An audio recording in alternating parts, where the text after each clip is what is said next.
जय हिंद दोस्तों, आप सभी का स्वागत है आपके अपने सैनिक वेलफेयर यूट्यूब चैनल में।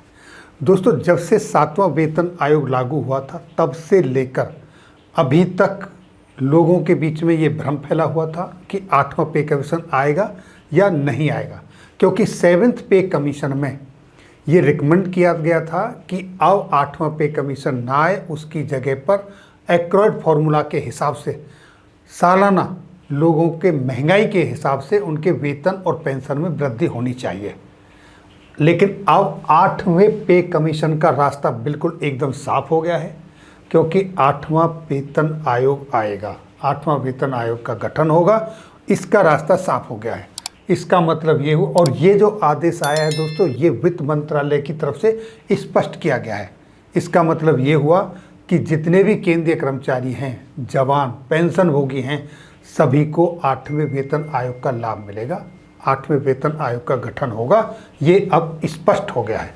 कहाँ स्पष्ट हुआ, कैसे स्पष्ट हुआ, क्या है इसका अथॉरिटी, वो देखिए दोस्तों, मैं आपको बताता हूँ। ये देखें इस लेटर के माध्यम से।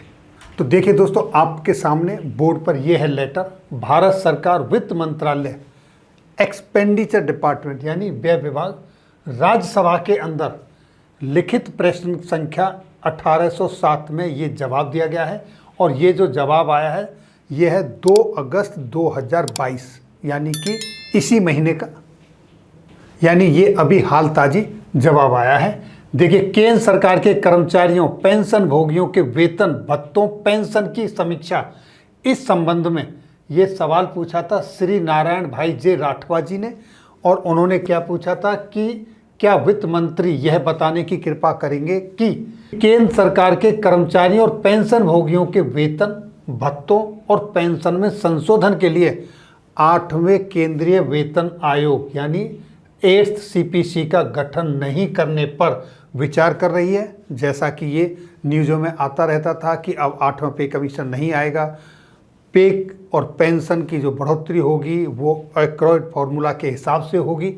उस संदर्भ में इसलिए ये सवाल पूछा, और यदि हाँ तो तत्संबंधी ब्यौरा क्या है और इसके कारण क्या हैं, क्यों नहीं आएगा, इस तरह का सवाल पूछा।